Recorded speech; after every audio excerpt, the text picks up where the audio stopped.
Welcome to Voices from Israel, a series brought to you by JNF UK, where we delve into personal stories that reflect the soul of Israel, stories of courage, identity, loss, and resilience. I'm Dana Zohar, and I'll be your host this evening, and backstage we are joined by Rebecca Goldman. For over a century, JNF UK has played a crucial role in strengthening Israel and its people. We support transformative initiatives in education, welfare, employment, the environment, and community lives in times of crisis and in better times. Today, our work has taken on a new urgency as we continue to help rebuild lives and strengthen communities in their most critical hour. Our team on the ground in Israel is actively engaged with the communities we support. In the north, we're assisting families from Shlomi, Kiryat Shmona, Chanita, and other areas as they return to homes that were left damaged and neglected after months of conflict. In the south, we're working closely with survivors and residents of Kfar Aza, Nir Oz, and other kibbutzim as they heal, rebuild, and reconnect for a better future. You can find more information about all our projects across Israel at jnf.co.uk. This evening's episode is among the most profound we've ever shared, with a deeply personal story. We focus on a documentary film that tells the story of Omer Shem Tov, a 23-year-old Israeli who was kidnapped from the Nova Music Festival on October 7th by Hamas and held in Gaza for 505 harrowing days. His extraordinary story is now being told through the lens of one of Israel's most respected and unconventional storytellers, Yoram Zak, whom I'm honored to welcome this evening. Yoram Zak is a distinctive voice in Israeli television and documentary filmmaking. He is best known as an innovative and original content creator, developing groundbreaking formats. He gained widespread recognition as the showrunner of the hit reality show Big Brother Israel between 2008 to 2017. A graduate of the Sam Spiegel Film School, Zak has led the documentary department at Keshet Media Group and directed a wide range of acclaimed documentaries and television programs, including award-winning The Ten Commandments, the satirical sketch show Eretz Nehederet, and the Israeli version of Splitting Image. In 2024, Zak directed Emmy-nominated Brother and Sister in Captivity, the heart-wrenching story of Maya and Itai Regev, siblings kidnapped on October 7th and held in Gaza. His latest film, Home, Omer Shem Tov Speaks, released in Israel earlier this month, is a breathtaking and intimate account of Omer's journey after being kidnapped by Hamas and held in the tunnels of Gaza. We are also privileged to have Omer joining us later to reflect on the film and on his life since his return. Before we get started, I'm delighted to announce that JNF UK is hosting a special screening of the film Home, Omer Shem Tov Speaks on Thursday, June 26, followed by an in-person interview and Q&A with filmmaker Yoram Zak and Omer Shem Tov himself. This is a rare opportunity to experience the film in the presence of its creator and hear from Omer as he shares his story for the first time live in the UK. Tickets are available through the JNF UK's website and the link in the chat box. We hope you'll join us for what promises to be a moving and unforgettable evening. We also invite you to register free of charge for the next episode of Voices from Israel, featuring Shachar Horovitz, a survivor of the Nova Music Festival and author of the book We Were the Sun. This registration link is available in the chat box as well. And now it's time to hear from Yoram. Yoram, it's a pleasure to have you here with us. Hi, Dana. Hi. Hi, Could pleasure you? being here. Thank you. Could you start by sharing what led you to pursue a career in editing and directing? Wow. Well, actually, I was raised in quite an artistic family. My father was a very famous and well-known pianist, classical music pianist, and my mom an opera singer and an actress. And actually, I was playing an instrument for all my life. I played the flute and I played the guitar and then played some saxophone. And then in my army, actually, I served in the tanks corps and I was a soldier. And I had an injury, which I lost one of my fingers, so I couldn't actually play no instrument no more. Actually, I could play harmonica, but not the guitar and not sax and stuff. So actually, I found myself with no hobby, and I was always very creative and playing music and stuff. So I didn't know where to go to, what am I going to do now? And then there was the Gulf War was already like the American gave ultimatum to the Iraqi people to Saddam Hussein, and things really started to get really like strange in Israel. People were starting to place their shelters and put plastic bags on the window and buying, and we had this ridiculous I gas masks. remember the days. Yeah, it was a fun period of time actually. And we thought maybe it's all, but and my sister, my twin sister, she was abroad the days, and I said, well, I have to document something that she can see what's going on in Israel. It's quite funny and it's quite, scary. I don't know. So I rented this camera, in a shop, just, in the neighborhood.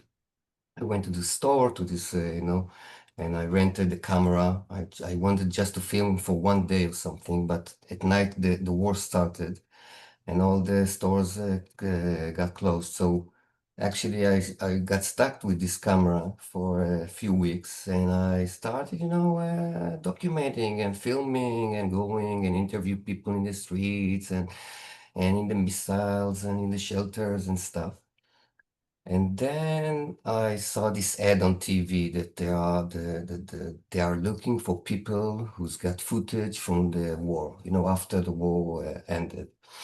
So I picked up the phone and I said, well, yeah, I had some footage. I shot some things. And they said, okay, so you come on that day to this editing room and bring your stuff. So actually, I sent the stuff, and then I got there. And when I entered the editing room, there was a well-known editor that sat there and he looked at me. I was very young, and I was like 21. And he said, "Look, young man, I think you should go and study film and television. And I saw everything you shot, and you've got the talent. You have to do something with that." So I didn't think about it until that moment, but that's what he said. He was older and looked wiser. So that's what I did. I went to some Spiegel film and television school in Jerusalem, and the rest is history. How random, Yeah, right? everything is quite random. And how was it like to, I mean, moving forward, how was it like to serve as the editor, director, and voice of Big Brother in Israel? That should be quite an experience. That was quite an experience. I did it for like a decade of my life,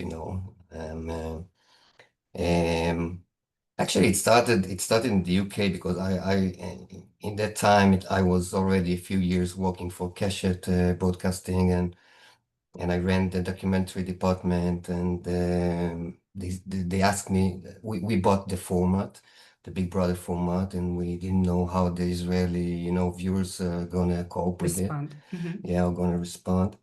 So they sent me to actually to London, to the UK, to make this, pre-season film, that's trying to explain the audience what they are about to face in the very near future. So I went and shot in near London in the Big Brother house, the UK Big Brother house. I think it was, they launched the ninth season. And I was shocked. I was shocked from this format, and I started to get really, really involved. And that Shocked in took a me, good way, I assume. yeah, in a very good way. I found it very entertaining and very, very interesting. Well, I got known with the UK version, which is the best I think I've seen. The humor and how they made it, and they took me to a tour on set and in the ring, and it was quite wow. I was shocked, and I came back and I started editing, but I also got involved with all the pre-production meetings and everything. So they started to feel that I'm quite understanding this format very very deeply. And it's actually, I wasn't the showrunner for the for the three first shows. It was another showrunner, but the rating wasn't that high. It was a bit disappointing, and they were afraid that it's gonna decline, So they asked me to go and run the show. Was again an older and wiser people than me. So I said, yeah, let's do it. I really, really love this format. And I think I brought to this format my documentary skills. And it's not just for me, it wasn't just a reality show. It was really, really like telling stories of the housemates. And it was quite an experience. Yeah. A lot I of the times when, sorry, go ahead. hardly slept.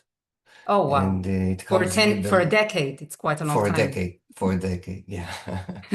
But it was very, very creative, and we did a lot of stuff and a lot of,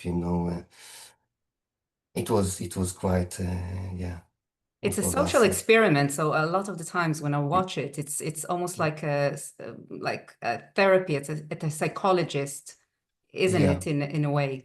it's a very psychologist, the aspect, I was very interested in all the psychological aspect of this show. And it was really, really interesting. People think that it comes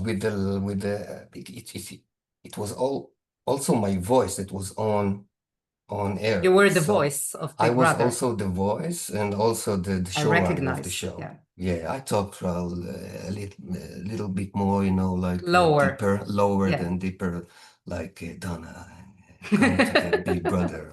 Please come to the Big Brother Oh room. my God, So I'm convinced. Yeah, how do you I'm say, to the coming. diary room. So it was a very, very high profile experience. The show was a very, very big It success. put you as well on the map. And since Yeah, then, what drew you to you did a lot of diverse and distinctive projects. So what drew yeah. you to choose that specific work? Well, actually, I found a lot of genres and a lot of, TV shows interesting for me to do. It could be a satiric shows, if it was a spitting image or the Eretz Nederet, which, by the way, my twin sister is one of the main And actresses in Almazak, Almazak. Yeah, she's well she's known. phenomenal. She's Phen phenomenal. One of the I best. I couldn't agree more. And and then satiric or docodrama or reality shows, everything looked for me like I was curious about, and how am I gonna do it, in with my talent or my, fingerprint, or I don't know. But TV, it's quite it's amusing. So I wanted to do it all. I wanted to experience everything that TV can offer to a director or to an editor. And the offers were like, maybe you'll do this and maybe you'll do that. So, And you were hungry, so you wanted it all. I'm still hungry. Yeah. You are, sorry, correct. Yeah. So, and how did the idea to create documentaries about the Regev and Shem Tov families come about? And how did the families respond when you first approached them? Well, I made a few documentaries, films, and one documentary series. And I really, really love doing documentary. And it was a long time since I've made like my own documentary project or film. And the 7th of October, October 7th occurred, and it was quite shocking. I had to start working on another project on October 8th. Actually, I Sunday morning, it was scheduled for a very big meeting about another show.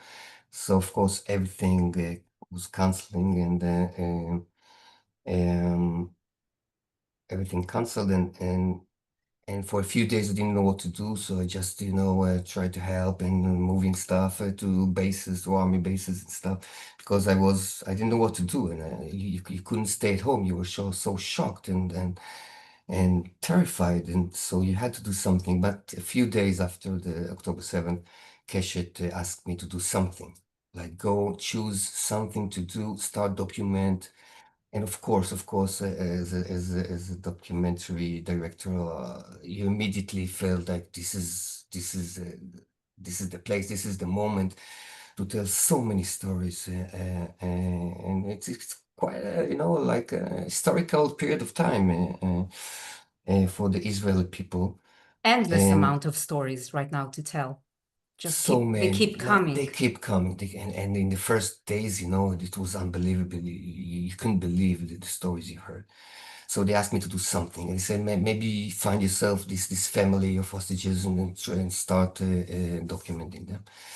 And I didn't know. Unfortunately, the list was very big to choose from, but it was quite difficult to get to the places near the Gaza border. So, Mm. and I wanted to be near the places, and I wanted to be available to come. Really fast if something happened. So I tried to focus in the center where I live. I live in Tel Aviv, so maybe try to find families that lives in the center. And that morning came online this phone call between Maya Regev and her father, which was recorded, and it was Feeling. chilling. It was like she was screaming that the terrorists are shooting her, and she please, Father, help me, I'm dying, and it was, oh my God, it was so chilling. So I asked the producer to contact the Regev family. It was the same day, I think, afternoon, that I came to their house. Wow. Obviously, they were broken, and there were a lot of people in the house, and they sat there and they met with all kinds of people, and they were devastated.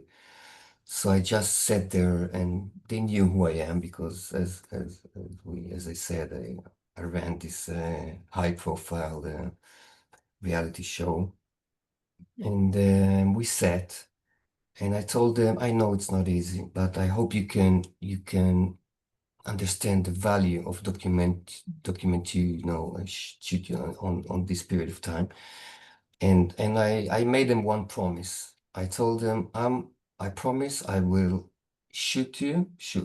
I'll document you until Maya and Itai will come back home. I'll keep on documenting until they're home again. The Why minute did you make that promise? well, I felt like they maybe think that, I will come and then I will leave, and it can take a long time. And obviously, I won't stay for that long. But I knew I'm gonna stay with them, even though, maybe I don't have the money, or that, the budget will end. I don't know how. I'm gonna Wow. continue document them until I don't know. I felt like that's what I have to say. I didn't really Think about it. believe that they're gonna come back so early, Wow. like 2 months after. I didn't know if I'm gonna meet them ever. Wow. It's Wow. quite different. This movie is about regular families and Shem Tovs, because your main character, you didn't meet.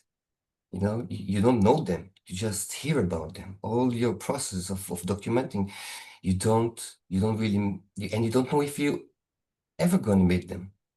So you document the So it's family. almost, you document, the main character is almost like a theory, Yeah, uh, it's like a present, but it's gone, gone. Hmm. and you don't know. The first day I start shooting the Reggae family. They didn't even know if Maya is alive on that Wow. period of time. So they Wow. knew that they saw Itai on the car, that they had this video of him getting captured and put on a truck. But they didn't know what about Maya, and they didn't know nothing. They were shocked. They were terrified. It was like, wow. It was very, very hard. The But but they coped. They said, okay, let's start you. I don't know. They didn't know What what, to expect? yeah, what to expect, how they're going to, what's gonna cost them, the time, their emotionally. I don't know. We start very, very, very aggressive. I think I started I was there all day long, and I almost didn't I asked them nothing. I just tried to be this fly on the wall and just be there and just see how they're Wow. doing and how they dealing with this unbearable, situation. And it was wow. Sounds like a life-changing It's a experience. roller coaster. It's emotionally, you feel so, you're with them with the hope and with the tension, with the anticipation. It was wow, but we were all like traumatized. It's not just being with his family. We were a country, traumatized country. We couldn't believe We're what still, but we're actually, still. But that uh, days where it was like wow, it was. And I was with them. In a way, it was easier being with them because they had to keep on their optimism and hope. So it was okay. so exactly like you say, you've been present for some deeply personal and emotional moments in the journey of the hostages' families, both Yeah, the Regev and Shem Tov. yeah. And how did you earn with Omer? How did you earn him and his family's trust? And how did your relationship evolve over time? Well, actually, the trust that I gained with the Shem Tov family, it related to the Reagan family because, of Mm. course, Maya, Itai, and Omer, they were kidnapped together, and Omer and Itai stayed in captivity together. And the first film about the Reagan family, of course, I met the Shem Tov family, in all kind of situation. Um, but actually, the first time that I talked to Malki, to Omer's dad, it was the day that the film about Maya and Itai was about to be broadcast. Mm. So I came back home like 6 o'clock in the morning for 2 hours sleep because I had to do some more, sound and online last, I know you corrections. constantly working. Yeah, that's how it works. You in this program, it's until the end, you have something to do. But I almost finished the film, and I got home really, really sad for Omer because the film is about Maya and Itai, but the emotions and the feelings and the sadness in this film because the Italian and Maya film, well, they came back, but it wasn't a happy end because Omer he stayed behind. So, and it's the end of the film, and I was very emotional about Omer, and I thought about Omer, and I came back home 6 o'clock in the morning, and I went to bed for like 2 hours, and I think there was a tear in my eyes because when I thought about Omer, because when I woke up. That you feel like you cried or something.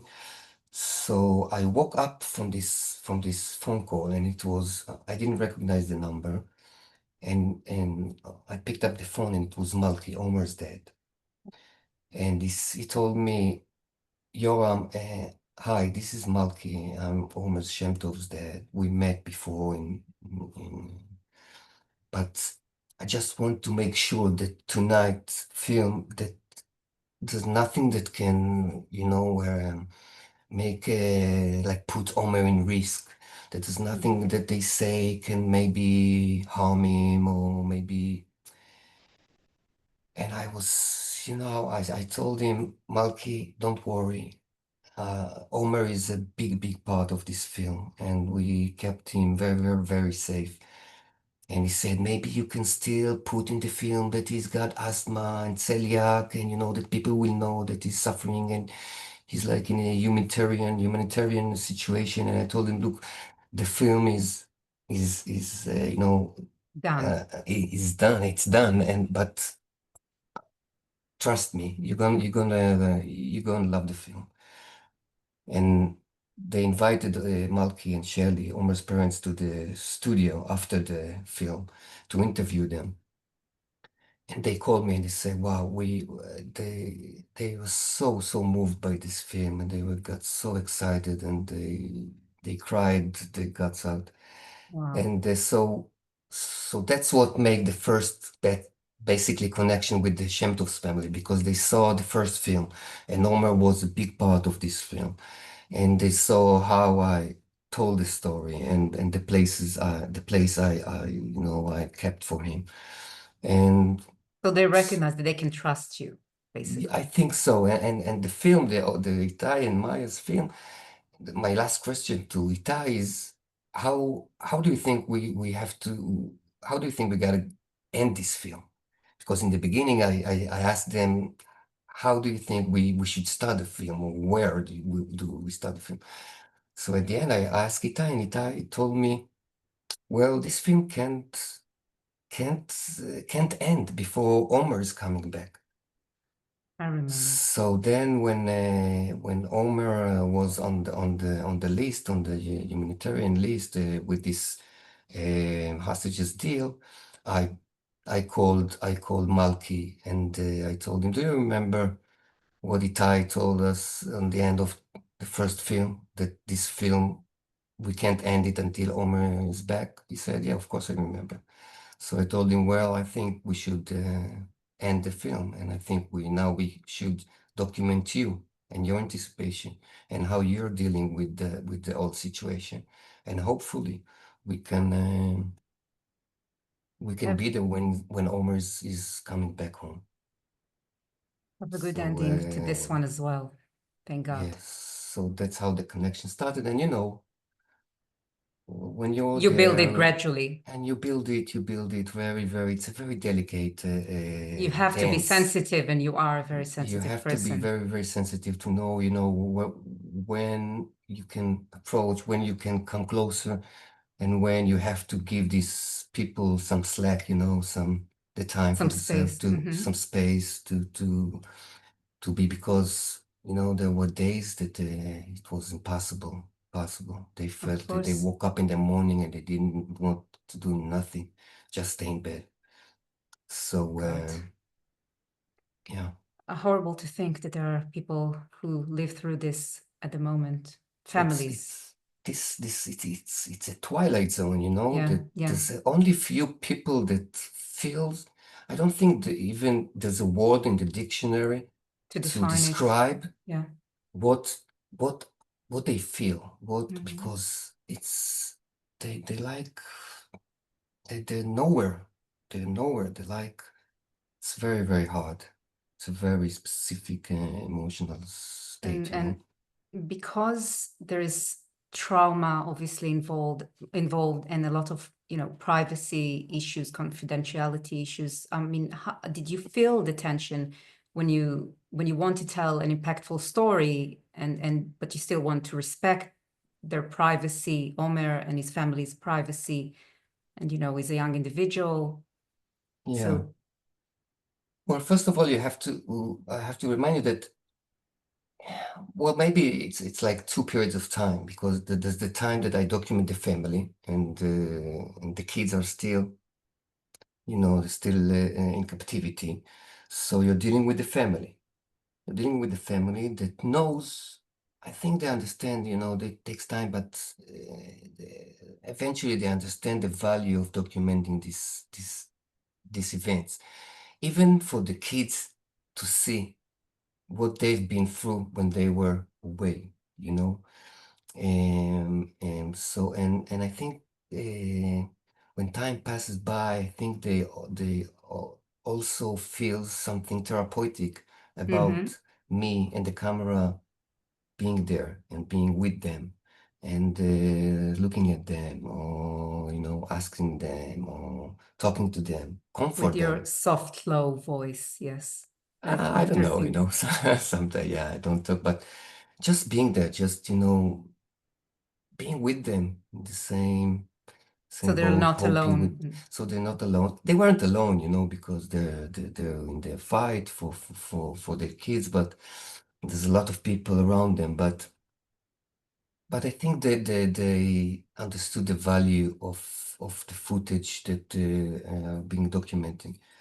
Um, but finally, the events, the scenes, the very private and emotional scenes are also happy, happy moments. It's not Mhm. only fear and anticipation. And We had, anxiety. yeah, Mhm. there's also very big excitement, a big fear, big everything, the emotions are like in a very wide spectrum. But I think they got used to me, and the connection is getting tight. Mhm. And eventually, I'm there, I'm there. I'm opening the door, like another part of the family, Mm. and just entering the Amazing. place. Yeah. And turning to the movie itself, to the film, so it features powerful visuals that vividly bring to life the room and the tunnels where Omer was held in Gaza. So can you talk through the process involved in creating such an immersive experience for the viewer? Yeah. Well, um, I think the idea. Look, a lot of films about hostages got back home from captivity has been made in Israel, and I always try to do things differently. And if I saw something, so how can I tell a story differently and stuff? There was one film, a very, very strong film that got broadcast in Uvda about Eli Sharabi. And I remember I saw this movie and then I texted Ilana, Dayan, the host. I, I texted her that it was so powerful that I could almost smell and taste the places that he was in.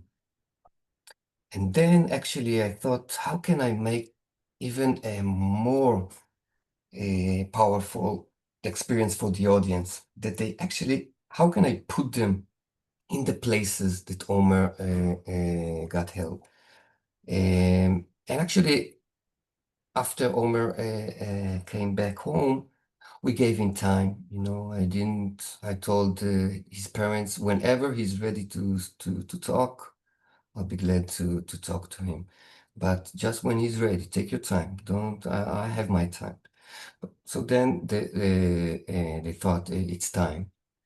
And I start to share with him my thoughts about how to make this interview because I found him very creative himself, you know, and funny and I emotional. remember he says he wants to be an actor, right? Yeah, yeah, but he's really unique. He's really, but he had some ideas and he had something about his question to me. I felt that I can share with him my thoughts, and that's what I did. And then I asked him, what do you say if we try to, I don't know, if to build a set or make something three dimension or maybe AI, but to make the audience feel or be with you in the places you've been. He said, well, it sounds like a great idea. I like it. So I didn't know how to do it to make it like set or maybe finally I decided to make it in chroma key studio floor and the walls. And I sat with Omer and I asked him to describe me in very, very detail and very detailed all the places that he was held in Gaza.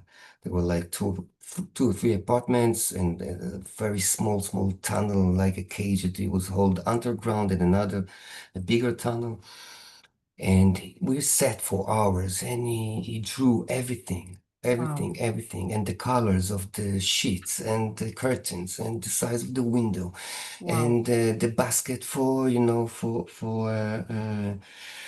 for their needs and the toilet and stuff and everything. It was so specific. It was so, he really, really, Vivid, uh, and he made it real, like he's reliving yeah, I it. could really, really imagine everything. And I went to this very, very talented guy, Yoni Shinsky, which I worked with. He's an animator and doing all kind of stuff. And we didn't have time to make it like a 3D, models. So we said let's do it AI. It wasn't easy because I insist that the full shot will be very low angle and very wide and all kinds of things that looked important to me. And so it took us like 500, 600 prompts, to get to the specific and outcome. But It we, is very powerful. I mean, it makes a yeah, completely different atmosphere to the movie. You feel surrounded, like you feel you're in the tunnel yourself yeah, I wanted Omer to take the audience hand by hand, to through the this, journey that through he the went through. journey, the first apartment and the other one, and then underground, and it's very hard, it's very powerful. Someone said it was the most beautiful horror that I ever saw. Wow, Oh, such a great it's description, very yeah, accurate. yeah. Um, and after watching your film, what is the main message you'd like viewers to live with? Hmm.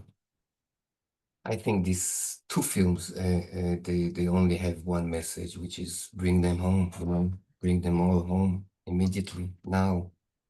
They're suffering so much, and that's it. I just want people to understand, what they've been through, what they're still are um, in through, and it's just bring them home. That's everything that you have to come back home with after you watch this film. Yeah, it's very clear from the film. That's what you're left with. Yeah, we have Um, still 58, 58 yes, hostages back there, so there's a and lot to do, and it's urgent. and what did you personally learn from Omer, or Hmm. this did this film change you in any way? Look, I'm not that young. People don't get to change, don't change that Easily. easily.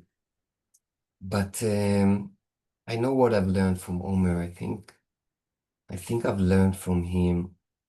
He's got a very, very optimistic way to see life. He was in horrible places, in a dark, dark places, I couldn't but he believe his always, perspective. he always has this perspective of holding the good stuff. It could be worse. Oh, maybe, yeah, yeah, it's And okay. he's I full can of handle gratitude for everything. for everything. First of all, he's great. He's great. So I think I learned from Omar that maybe sometimes in your darkest moments, in the darkest place, your personality can save your life. And I Wow. think his personality saved his life because he knew how to find his way, how to keep his humanity and maybe teach these terrorists something about being a human being Mhm. by the way he talked to them and, asked And them, connected with them. connected with them, find his way to help them to, Unbelievable.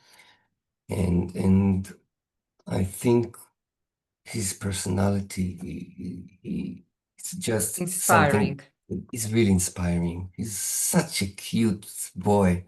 And Is he is, and this family, and the two families I document in this past this last year and a half, they were amazing people, amazing people, and to see them going through this time, it was amazing. And you know, why I chose the Reggae family from all the families that I could choose from, because Maya was 21 and Itai was 18 when they got kidnapped. And my kids, I had a 20-year-old daughter and a 17-year-old boy. wow. So it So hit home. Like it was so very I felt immediately I felt like an emotional connection. connection to the story because I could imagine these kids could be my kids, you know, kids from the center of Israel going to this party, in the south to have some fun, to dance, and finally everything is turns upside down. So I think something in these three kids, that reminds me my kids. And Omer is something else. He's really, really something very, very unique. And we will speak with him very soon. We just have a few more lucky you. questions from, I know, from our audience.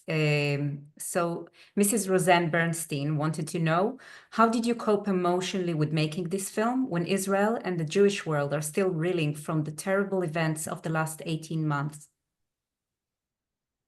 Well, first, in the first weeks, that I was documenting the Regel family, I felt really like secured, because all their surrounders, they had to talk. They're really, really optimistic. Everything will be okay. You see, to come back. None of the surrounders could say, pessimistic things or things that make you, really, really like emotional. So I felt really, really like, in a safe place. But then I think when I broke down, it was when the night that Itai came back. Because, and then I thought, well, maybe it's not, I wasn't that, in a safe place. Because maybe everything just finally, eventually it's going, you can break. And I was so emotionally moved by that night that Itai, that I got this phone call from the officer that he's gonna come back tomorrow. Well, 3 a.m. in the morning, I was in hospital until 1:30, and then I had to come back, and I thought, well, this phone call is not going to come tonight, and maybe just tomorrow. So I text to this officer, please, please, please, just if something happens, please, just make sure that you call them on Ilan's phone, that records the phone calls, and please, just text me an emoji like thumb up if it's going if it's going to be released, or thumb down if it's not happening. And then 3 a.m. I hear this message coming to my phone, and I'm opening the phone, and I see this big smiley from this officer, and wow, I just sat on the bed and cried. Wow, I was so happy, so happy. And but everything came out, everything, all this, 2 months of following this story, it's all came, and I cried, and my girlfriend, she woke up and everything okay. Yeah. Itai is coming back. Itai is coming back. Oh my God. Wow. Wow. So you all, it's emotional. It's very It's emotional. overwhelming, yeah. It's very emotional. We have another final question from Mr. Ariel Nisnik, who asked, are you optimistic or pessimistic about Israel's future, and why? Well, I think Omer taught us something about optimism, and I will embrace this approach. But I think, well, we're in our darkest moments in this last year and a half. It's our darkest moment for sure. But you know what they say, that what comes after the darkest moment. It's always uh, it comes before dawn. So I can't say I can see the silver lining yet, but if these are our darkest moment, We so just need to done. wait a We little just bit. need to wait, and the sun will rise. I'm sure about it. I'm sure. Okay, this is a really positive note to conclude this interview. So thank you, Yoram. And we're truly grateful for your time and for offering us such a thoughtful look into the making of this extraordinary film. Thank you so much, And, Ilana, for and hosting. your insights really help us better understand not just the story, but the care and responsibility involved in telling it. Yeah. Thank you. Most welcome. Thank you. And up next, we're incredibly privileged to be joined by Omer Shem Tov, whose story lies at the heart of this powerful film and whose presence with us this evening is truly meaningful. Omer, I'm extremely moved that you're here with us tonight. Hi. Hi, thank you. Thank you for having me. I know you're in New York, so how are you doing these days? Uh, Thank God. I'm doing good. I'm well. Working very, very hard. I have a mission. This mission is to get back all the 58 hostages, and we will never stop until the mission is completed, and it will happen. I know it will happen, and I believe it. And as long as they're there, we'll keep working. Your optimism is, I want more. We all do, Thank and we you. need it. So let me ask you, in Israel, many people speak about life as before and after October 7th. But for you, that shift is far more extreme because you were kidnapped, held hostage, and lived through a nightmare, only to return home to an outpouring of love and support from across the world. How are you processing this emotional roller coaster? Yeah. So for me, while I was there for the this period of time of the 505 days, I really felt like time stopped for me. Yeah, because I only had memories from before the 7th of October until the 7th of October. And I was living a normal life. I was a released soldier, and I was working as a waitress. I was working with Maya actually, and this is the time of your life that you're free. And I was saving money to go on this big trip, and we're just having fun. We were kids, and the 7th of October happened, and I feel like this experience, I won't say it changed me. I would say it made me a better man.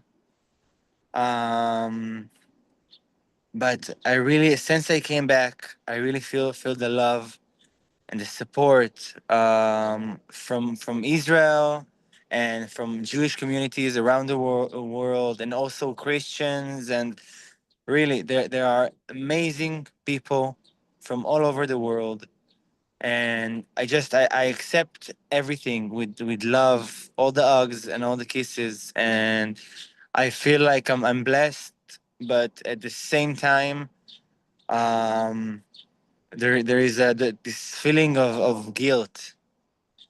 Wow. Um, for me to be here right now in New York, I just had lunch. I ate something, and I'm thinking about maybe Alon Oil, that he doesn't have something to eat right now. Um, Today in the morning, I showered, and maybe Gali and Zivi, they can't shower. So it's difficult, but we will go through it. And yeah, life right now, it's a bit crazy, but I think I'm dealing with it kind of okay. Yeah, and you're doing something. You have a mission in front of you, so you're very active, and that's probably also a way to deal with the guilt, which is Mhm. terrible to Yeah, hear. yeah, exactly. So watching this film, it feels like you're reliving some of the most painful moments. We've spoken to Yoram about how you described in details all the places you've been, and just how did you experience, how did that experience affect you? Um, the first time I met Yoram, I think it was in the hospital. Am I right? Yeah, you're right. Just Uh, before you've met Maya and Itai. yeah, Yeah. exactly. Um, I remember my mom and my dad. They told me about this crazy guy that he made. He's making a documentary film about us. That he made about Maya Anita, and he wants to make one about me. Um, for me, it was my dream to be an actor. Yeah, it was always my dream. So it was kind of And according to the terrorists, you're good. You're very good. yeah. So it was kind of like my first role as myself. Hmm. Um, I think Yoram did an amazing job with the film. Really, Um, such a throughout, talent. yeah. I really like we became really good friends. We have this great connection, and for me, while we were filming, it was a bit weird at first. Um, and while I used to tell the stories, because at first he used to come to the hospital and film in the hospital and in the house, and then we got to the moment of that I'm sitting in a set and I have to tell the story, and it was one of the first times that I'm telling the story, yeah, like completely. Wow, wow, wow. And I remember I came early in the morning, and it was, I think, 12 hours of shooting. Wow. Yeah, And but I let you sleep for half an hour in yeah, between. exactly. So in the middle, I felt exhausted because speaking about it brings up like memories, and it takes you back. It drains you. I even remember that at some point you put it in the film, Yoram, you yawned and you explained that it's to Yeah, release some tension. yeah, exactly. Yeah. It does. It gives some sort of pressure. Um, and I had to take a nap in between, and but I think I handled it all right. At the ending there, I broke down, and it's until today. Every time I talk about me coming back home, it likes it. It's this release, yeah. That I'm home. Me realizing that I'm home again. It's this pure happiness, and I yeah, have every to, time. I have to tell you something about this, the moment that he breaks. It looks like he really like he got to this emotional part of him telling the story. But if you really, really look really close, he starts crying when his eyes are looking somewhere else, not at me. Mm-hmm. And it was the time that his father came in the studio Hmm. and he Mm-hmm. saw him. Yeah, That was the trigger for his crying. So I can, yeah, Wow. say, exactly, well, I'm such a, exactly. You're right. You're right. I'm such a director and I knew how to bring him to this moment. No, it wasn't that moment. He started to tell the story about him coming back Don't home. make me cry now. And this guy, And that and was this Malki, by the that way. was Yeah. Malki, and he entered the Malki, we studio. love you so And if much. if you see Thank you. this moment again, you see that he's looking on another direction. He see Malki, and Wow. then he breaks. Then he Yeah, breaks. It shows that you yeah, have such a special connection and relationship. yeah. Yeah, this With, family with is both amazing. both of my parents, and Yes. us family, we're And the very way connected. Yeah. we also have a couple of questions from the audience for you, Omel, if you please. Mm-hmm. So Mrs. Nomi Gordon raised a question. What thoughts helped you keep going through your time in captivity? You actually spoke about it in the film. Yeah. So for me, throughout this time, first of all, it was the faith in God for me. I became I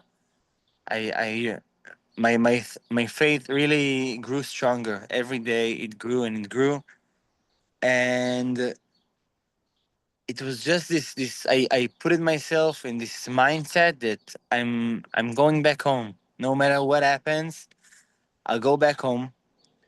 Um, I used to think about, I used to put myself in the shoes of my parents. Yeah, I used to think about that. Yeah, I'm going through something that it's a very hard physically and mentally.